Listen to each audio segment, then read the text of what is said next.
Olá, fazendo barulho, eu sou Eduardo Martins e eu estou aqui com o convite do Instituto Parresia para refletir uma outra sede, uma outra fome, fome de outros alimentos que é relacionado à arte. Eu queria começar essa pequena reflexão com vocês falando um pequeno poeminha do Drummond chamado Hotel Toffolo, que fala um pouco sobre esse tema que a gente vai refletir agora. Começa mais ou menos assim. E vieram dizer-nos que não havia jantar, como se não houvessem outras fomes e outros alimentos, como se a cidade não nos servisse o seu pão de nuvens. Não, hoteleiro, o nosso repasto é interior. Nós só pretendemos a mesa. Nós comeríamos a mesa se nos ordenasse as escrituras. Tudo se come, tudo se comunica, tudo no coração é ceia. O Drummond, nesse poema, falava dessa sede que o homem tem, que não é só a sede e a fome fisiológica, mas é uma sede interior de verdade, de beleza, de consumir o mundo em estado de contemplação. Então, São João Paulo II, durante esse mês que a gente está refletindo essa memória dele, da sua vida, de todo o seu legado que ele deixou, não era só um papa que gostava de arte. Na verdade, era um artista que se transformou sacerdote, se tornou sacerdote, respondeu a esse chamado de Deus. Um artista que veio depois a ser papa da Santa Igreja. Então, prioritariamente, nos seus primeiros anos, era muito envolvido com a literatura, chegou a estudar filologia, o registro histórico da linguagem, das palavras, escreveu peças de teatro, atuou, dirigiu muitos espetáculos. Durante a época da perseguição nazista, ele também fundou 2 grupos de teatro clandestino. E é um homem que tinha sede dessa produção, Quando assumiu as primeiras paróquias, depois bispo também na Cracóvia, começou a trabalhar com os jovens. Logo fez uma associação de jovens para trabalhar também com a dimensão da arte. Então, São João Paulo II acreditava que a arte era uma via privilegiada de dar ao homem a oportunidade de contemplar a Deus, contemplar a verdade, contemplar a beleza. São João Paulo II era muito ciente de que o homem tinha essa sede que não poderia ser saciada só com a matéria, com os alimentos materiais. A sua primeira encíclica, a Redemptor Hominis, que inaugura o seu pontificado, ele fala da sede profunda do homem de saber-se redimido pelo mistério de Cristo.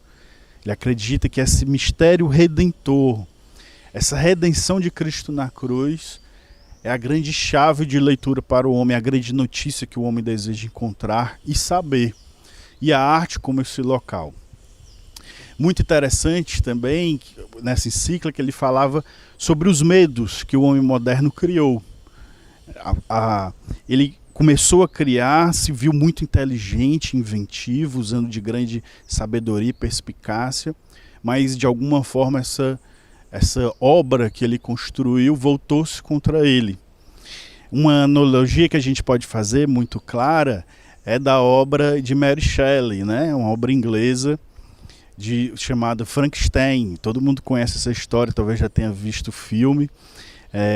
Nesse grande clássico da literatura, o Dr. Victor Frankenstein resolve criar um ser, emendando as partes de vários seres, a cabeça privilegiada de um e de outro, usando essa grande riqueza que é a ciência e esses meios. E ele cria um ser, mas sem calcular as consequências desse ato criador. E aí, em algum momento da trama, este ser se volta contra ele mesmo.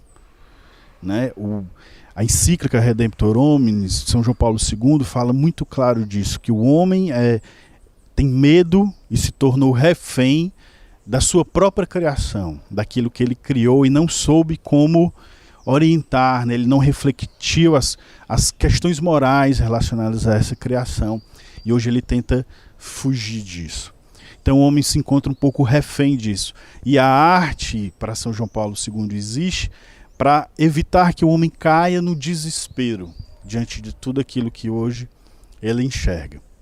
Tem uma historinha muito legal do Olavo Bilac, que um amigo dele pediu para ele escrever um anúncio de classificados para vender a casa dele, que ele não queria mais se livrar e pediu para o grande poeta escrever o anúncio no jornal.